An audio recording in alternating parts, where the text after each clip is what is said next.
Hello, I'm Suzanne Dunaway from the ex-owner of Buona Forchetta Handmade Breads, which was in Los Angeles, but now we are in France.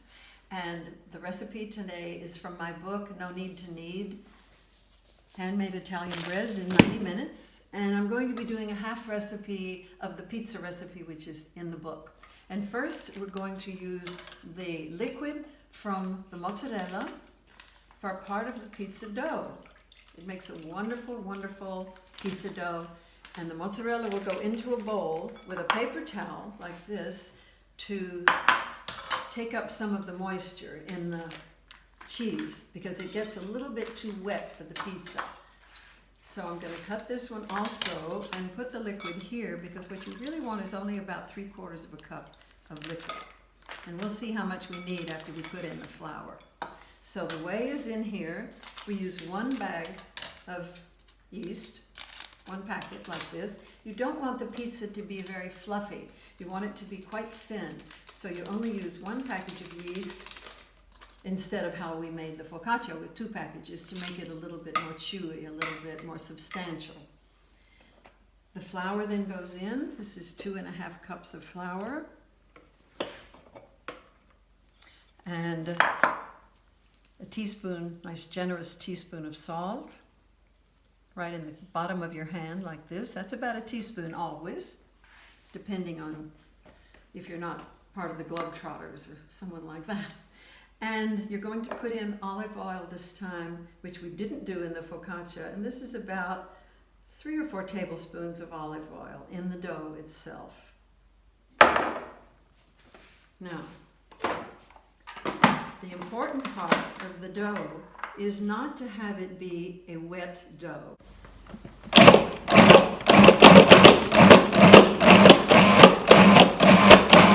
Now we'll need a little bit more of the liquid because the dough is still dry. And what you want is for the dough to pull away from the sides of the bowl. A little bit more. It's now pulling away from the sides of the bowl. And the sides of the bowl are almost clear because the dough is perfect. It's a perfect consistency. And what you want is to have the dough be easy enough to handle like this, but you don't want it to stick to your hand. So you see, this is a perfect pizza dough. You form it into a nice little ball like that. Or glop, as we call it technically. And we're going to put it in an oiled pan for about 40 minutes until it doubles. So it's in its pan, and you cover it with saran wrap, plastic wrap.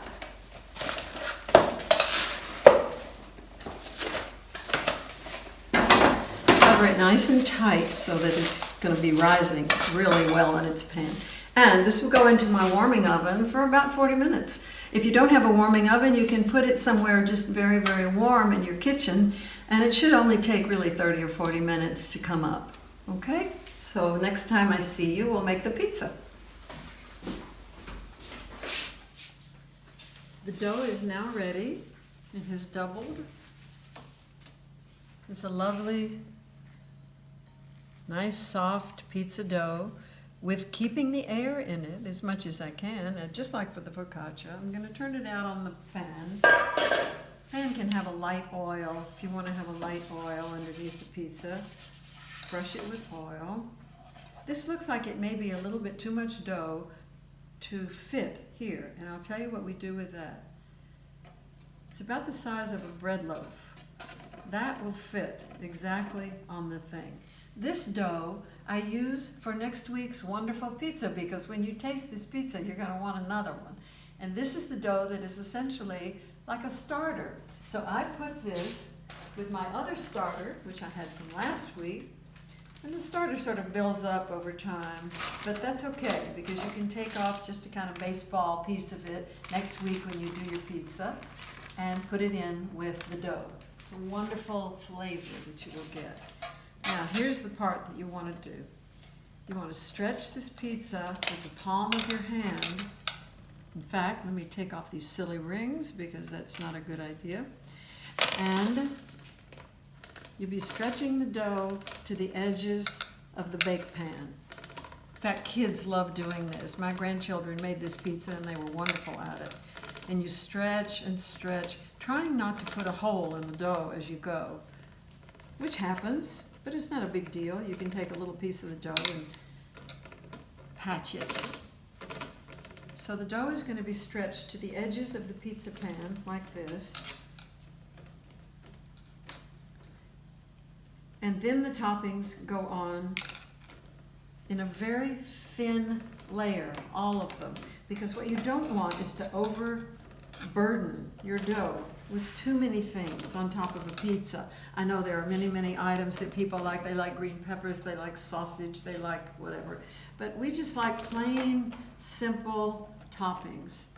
This is my tomato sauce. There's a little hole there, but you can push that over and change that. This is my tomato sauce, which is essentially olive oil, canned tomatoes, Roma canned tomatoes, and 1 sweet onion, chopped. And then I make the sauce, and then I whiz it up with my wonderful whizzer to make a nice puree. Not exactly a puree, but a nice tomato sauce. And you spread it quite thin on the pizza. You don't want to overburden this pizza. It's very important that you don't pile on a bunch of ingredients. I see in Italy they do this with their hands.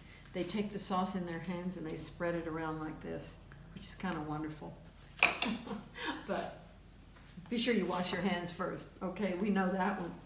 This is a sweet onion, actually from Spain. It's quite a wonderful onion. It's a little bit like the Vidalia onions in America. And you can find Vidalia onions and you can find Maui onions at the supermarkets in America. And they're wonderful for pizza.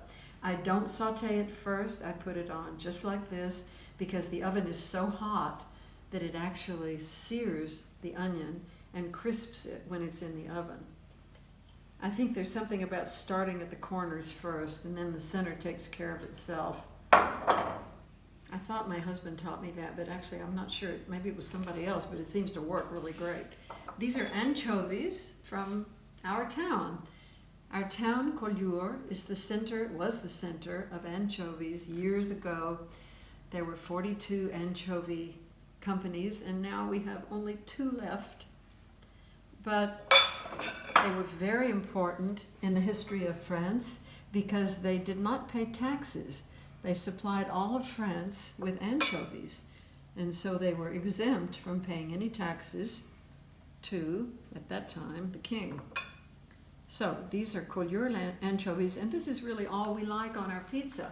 I will put this in the oven right now, which is up very, very high, and then I'm going to take this out about 6 or 7 minutes into the bake in order to put the mozzarella on top, and that way it will cook another 5 or 6 minutes, and the mozzarella will not be like rubber, as it often is on pizzas.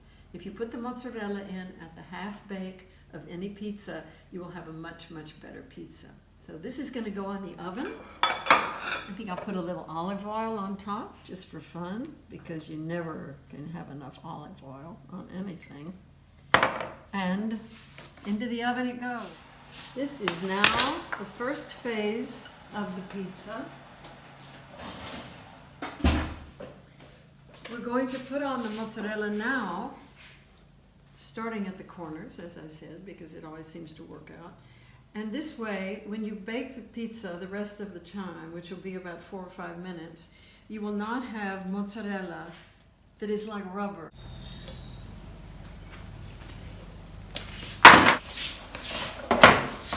Now we're going to put the pizza back in the oven in order for the mozzarella to melt. And as you can see, it's already brown around the edges. That's nice. We're going to put it back in for just about 3 minutes, and the mozzarella will melt, but it will not be rubbery and difficult to digest as often mozzarella is on pizzas because they have baked too long. If I had a wood oven, it would be wonderful. That would work out really, really well because they go up to about 600 or 700 degrees and the pizzas cook in about 6 minutes.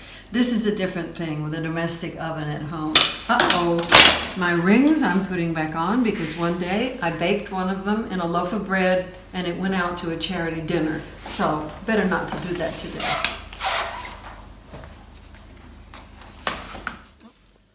Voila. And sometimes in certain ovens, depending on what your oven is like, the bottom of a pizza will not be as brown as you like it, not as crunchy. And the trick is to turn on the burners on your stove like this that fit under the pizza pan and just brown the bottom of it. It's very simple. Just have to watch it a little bit. It's usually about a minute or two. If you have a nice long spatula to be able to look and see how it's looking underneath. This one needs a little bit of touch up on the bottom, and it works perfectly for the bottoms of many things actually. When I make a tarte tatin, for example, and it's in the pan and it won't come up easily, I pop it on the stove top and it loosens the tart, and then you can flip it over on the plate. So it's a wonderful trick you can use for many, many dishes in the kitchen, especially for pizza. So I think this one is going to be just fine. It's getting nice and brown. That's perfect. And off. This is how I cut my pizza. I'm now going to cut the pizza, and I cut it in the way that I think a pizza ought to look, which is in triangles, because in a square like this, you can either have square pieces or you can have it look like a real pizza. You can also make the pizza in a round pan and make a couple of those. So I cut it from the corners over to the side. By the way, scissors are my favorite thing in the kitchen. Just my favorite thing on earth because they work so well. And we have a nice 91-year-old lady in the neighborhood who wants her piece of pizza. So I have to cut it in the right amount. And then you cut it across here.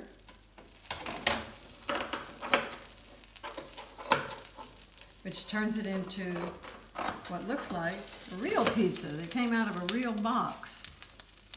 Now, the only problem today is my basil. We are in isolation. It's not basil time yet. This is from our wonderful open market that a friend of mine brought me this morning, but he's not as happy as he could be.